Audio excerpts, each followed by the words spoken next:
ಕಾಂಗ್ರೆಸ್ ಪಕ್ಷ ಇವತ್ತು ಬೇರೆ ಜಿಲ್ಲೆಗಳಿಗೆ ದಕ್ಷಿಣ ಕನ್ನಡ ಜಿಲ್ಲೆಗೆ ಹೋಲಿಕೆ ಮಾಡಿದ್ರೆ ನಾವು ಸಂಘ ಪರಿವಾರ ಜೊತೆ RSS ಜೊತೆ ನಿರಂತರ ಹೋರಾಟ ಮಾಡ್ತಕ್ಕಂಥ ಕಾರ್ಯಕರ್ತರು ಎಲ್ಲಿದ್ದಾರೆ ಅಂತ ನೋಡಿದ್ರೆ ಅದು ದಕ್ಷಿಣ ಕನ್ನಡ ಜಿಲ್ಲೆಯಲ್ಲಿ ಇದ್ದಾರೆ.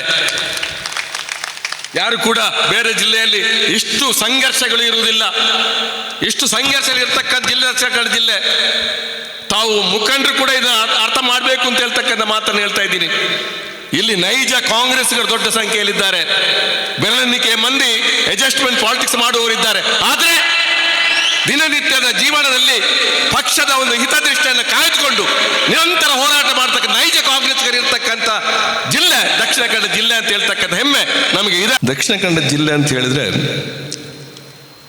ಒಂದು ಪ್ರಚಾರ ಇದೆ, ಇದು BJPಯ ಒಂದು ಭದ್ರ ನೆಲೆ ಅಂತೇಳಿ. ಅದನ್ನು ಸಂಪೂರ್ಣ ಒಪ್ಪಲಿಕ್ಕೆ ಸಾಧ್ಯ ಇಲ್ಲ. ಯಾಕಂತ ಹೇಳಿದ್ರೆ ಕಳೆದ ಅವಧಿಯಲ್ಲಿ BJP ಸರ್ಕಾರ ಇತ್ತು, ಅದರ ಹಿಂದಿನ ಅವಧಿಯಲ್ಲಿ ಕಾಂಗ್ರೆಸ್ ಸರ್ಕಾರವಿತ್ತು. ಒಂದು ಸಲ BJP ಸರ್ಕಾರ ಬರ್ತದೆ, ಒಂದು ಸಲ ಕಾಂಗ್ರೆಸ್ ಸರ್ಕಾರ ಬರ್ತದೆ.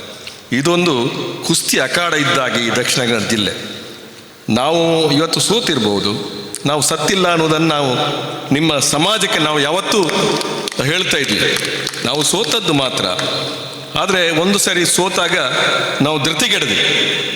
ನಾವು ಗೆಲ್ತೇವೆ ಅನ್ನೊಂದು ವಿಶ್ವಾಸ ಇಟ್ಕೊಂಡು 8ರಲ್ಲಿ 7 ಸೀಟನ್ನು ಗೆದ್ದಿವಿ.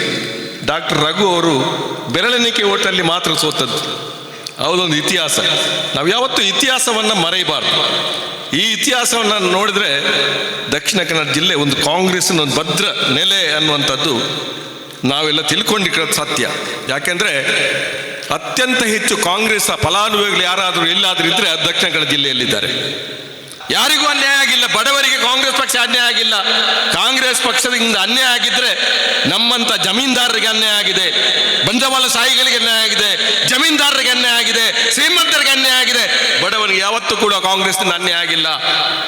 ಅಲ್ಪಸಂಖ್ಯಾತರಿಗೆ ಕಾಂಗ್ರೆಸ್ ಪಕ್ಷ ಅನ್ಯಾಯ ಆಗಿಲ್ಲ. ಪರಿಶಿಷ್ಟ ಜಾತಿ ಪರಿಶಿಷ್ಟ ಪಂಗಡದ ಕಾಂಗ್ರೆಸ್ ಪಕ್ಷ ಅನ್ಯಾಯ ಆಗಿಲ್ಲ. ಮತೀಯವಾದಿ ಶಕ್ತಿಗಳು ಬಹುಶಃ ಅವರ ಬೇಳೆಯನ್ನು ಬೇಯಿಸ್ತಕ್ಕಂಥ ರೀತಿಯಲ್ಲಿ ಜನರ ಮನಸ್ಸನ್ನ ತಪ್ಪು